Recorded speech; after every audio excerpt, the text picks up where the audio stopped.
నమస్తే సార్. నమస్కారం. సార్, నమస్కారం. వెస్ట్ బెంగాల్‌లో ఏదైతే బోర్డర్ ఉందో, ఆ బోర్డర్‌కి ఫెన్సింగ్‌కి సంబంధించి 127 కిలోమీటర్ల వరకు భూమిని కేటాయించడం జరిగింది ప్రభుత్వం. సో, దీనివల్ల ఎలాంటి మార్పులు వచ్చే అవకాశం ఉందంటారు? మన దేశంలోకి ఇష్టం వచ్చినప్పుడు ఆళ్ళేదో ఒకటి అడ్డా పెట్టుకున్నట్టు రావటం, పోవటం జరుగుతున్నట్టుందండి. హ్మ్. ఇప్పుడు ఇది మాట్లాడితే సెక్యులర్ కాదంటారు. అంటే మనం ఒక హిందూ మతం గురించి లోపాలుంటే మూఢనమ్మకాలను విమర్శిస్తేనే వీళ్ళు సెక్యులరు. హ్మ్. లేదా గాజాలో చేస్తున్న ఇజ్రాయెల్ చేస్తున్న దుర్మార్గాన్ని, స్టేట్ టెర్రరిజాన్ని ఖండిస్తేనే సెక్యులరు. ఓకే. బీజేపీని ఖండిస్తేనే సెక్యులరు అని కొంతమంది సూత్రీకరించారు. ఎంఐఎం ఇండియన్ యూనియన్ ముస్లిం లీగ్ ఇదేమైనా సెక్యులర్ పార్టీలా? హ్మ్. బీజేపీని మాట్లాడుతున్నప్పుడు ఎందుకు అనకూడదు? అలాగే ఏ ఇజ్రాయెల్ యొక్క స్టేట్ టెర్రరిజంకి వ్యతిరేకంగా మేము మీటింగ్లో పాల్గొన్నాం. కానీ అదే సమయంలో హమాస్ను, హిజ్బుల్లా, ఐసిస్ లాంటి ఒక దుర్మార్గమైన తీవ్రవాద సంస్థల్ని మనం ఏదో గొప్పగా భావించాలా? దాని గురించి మాట్లాడే సెక్యులర్ కాదంట. ఓకే. ఇది విచిత్రంగా ఉందండి ఇది. ఒక హిందూ మతం మూఢనమ్మకాలను మాట్లాడితేనే గ్రేటు. ఇస్లాంలోను, క్రిస్టియనిజంలోను మూఢనమ్మకాలు మాట్లాడితే కాదా? నేను ఒక హేతువాద భావంతో ఉన్న వ్యక్తిగా నేను మాట్లాడుతున్నాను. ఎందుకంటే విశ్వాన్ని మేము పూజిస్తాం, అంతవరకు మేము నో కాంప్రమైజ్ అండి. కానీ మూఢనమ్మకాలని ఖండిస్తాం. కానీ ఇవాళ మీరు అనడానికి ఎందుకు రిలేషన్ ఏంటంటే, అక్కడ బంగ్లాదేశ్ నుంచి అనేక మంది బంగ్లాదేశీలు ఇండియాకు వచ్చేసిన మాట వాస్తవం. రైట్. 1947లో ఆ దుర్మార్గ మదహందులైన ఒక మత దురహంకారం క్రోని నిండిన ఈస్ట్ పాకిస్తాన్ పేరు మీద పాకిస్తాన్ వాళ్ళు వచ్చి అక్కడ చాలా దారుణం చేస్తుంటే దాదాపు హిందూస్ మన దేశంలోకి వచ్చేసారు. మరి వాళ్ళని మనం ఆదుకోవాలి. వాళ్ళు ఎక్కడికి వెళ్ళిపోతారు? ఈ సత్యం అండి. చాలామంది వాళ్ళు వచ్చారు, ముస్లిమ్స్ కాదు, హిందూస్ వచ్చారు. అవును. ఇక్కడి నుంచి కొంతమంది ముస్లిమ్స్ అక్కడికి వెళ్ళిపోయారు. అవును. జరిగింది కదా, ఇదే కొత్త చర్య అండి. అక్కడి నుంచి ముస్లిమ్స్ వచ్చి స్థిరపడ్డారు. పాకిస్తాన్ వైపు వచ్చినప్పుడు కాదు కదా. ఇది తెలియదు, వన్ సైడే తెలుసు చాలామందికి. రైట్. అంటే నువ్వు అటు ఉంటావు, ఇటు ఉంటావు, ఎందుకు ఉండాలి? స్వతంత్ర భావాలతో ఉండకూడదా మనం ఈ దేశంలో? ఎటో ఒకటి ఉండి తిట్టుకోవాలా? స్వతంత్ర భావాలు లేకుండా వాళ్ళని రెచ్చగొట్టేసి, ద్వేషాలు రెచ్చగొట్టేసి ఎటో ఒకటి కూర్చుని రాజకీయ పార్టీలు పాపం గడుపుకుంటున్నాయి.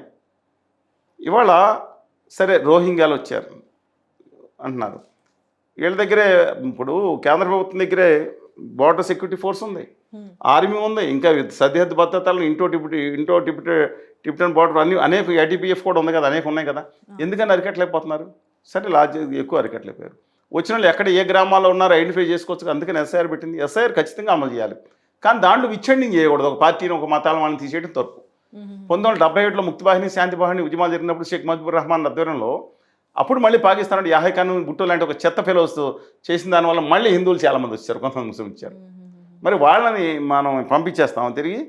అంటే ఇప్పుడు ఈ భూమిని కేటాయించడం కరెక్ట్గా?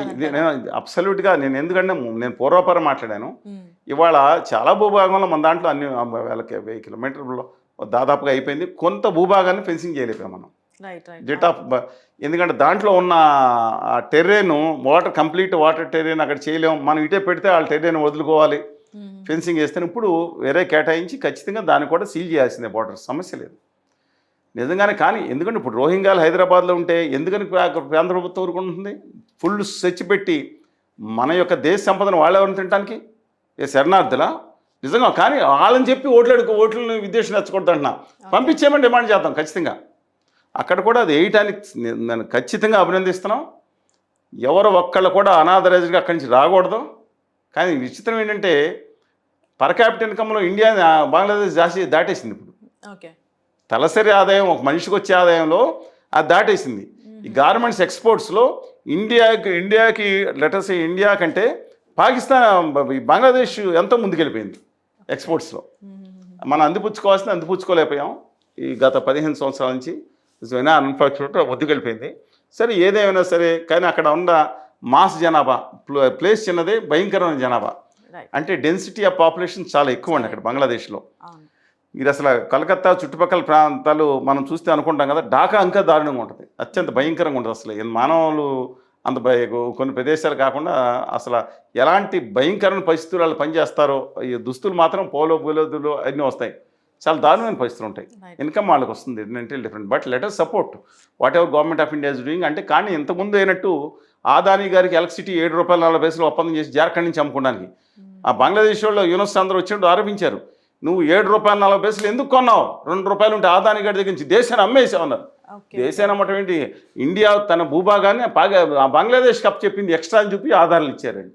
అదేంటంటే మన దేశంలో ఉన్న హ్యామ్లెట్స్ని వాళ్ళు ఎక్స్చేంజ్ చేసుకునే సిస్టంలో మనం ఈ ఒప్పందం చేసుకున్నాం కాబట్టి మోడీ గారు ఎక్కువ ఇచ్చేశారు ఇది అని చూపిస్తున్నారు వాళ్ళు అలా ఆరోపణలు అయ్యి అన్ని ఆధారాలతో. సరే మోడీ గారు వాళ్ళ అత్యంత మిత్రుడు బాసో తెలియదు నాకు, ఆదాని గారి కోసం ఏదైనా చేస్తారని ఆరోపణ. How for it is to I don't know, I cannot say sweeping comments on that. కానీ అక్కడ జరిగేది చెప్తా ఉన్నాను. కానీ ఆదాని గారు బంగ్లాదేశ్ కరెంటు మన ఆంధ్రప్రదేశ్ కంటే 3 రెట్లు ఎక్కువ దాదాపుగా అమ్ముతున్నట్టు కన్ఫర్మేషన్ అవుతుంది. ఎందుకు కొంటారండి వాళ్ళు?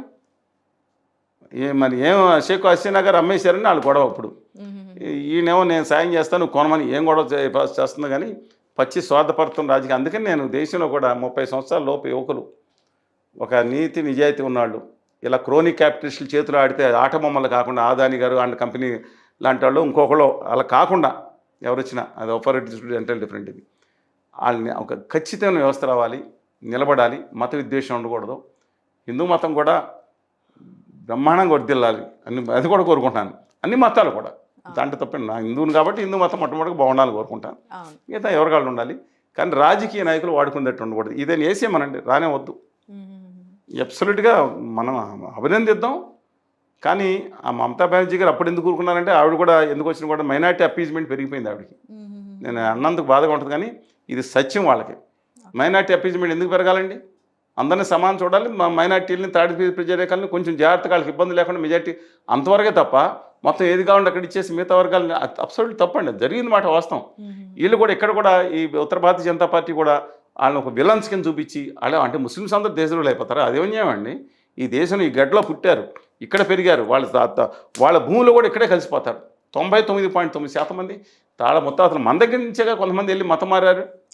ఆ రోజున పరిస్థితుల్లో గుళ్ళ కూడా రానివ్వకుండా కొంతమంది అయితే పీక మీద కత్తిపెట్టి మార్చుంటారు.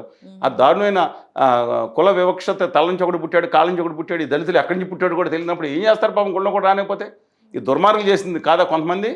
మనం సామాన్యంగా హిందువులు చేయలేదు కదా, అంత గొప్పవాళ్ళం. మన అందరిని గుండెలో పెట్టి చూసుకుంటే అందరినీ వాళ్ళు చేసింది. సెలెక్ట్ వెయిట్ అండ్ చేయండి.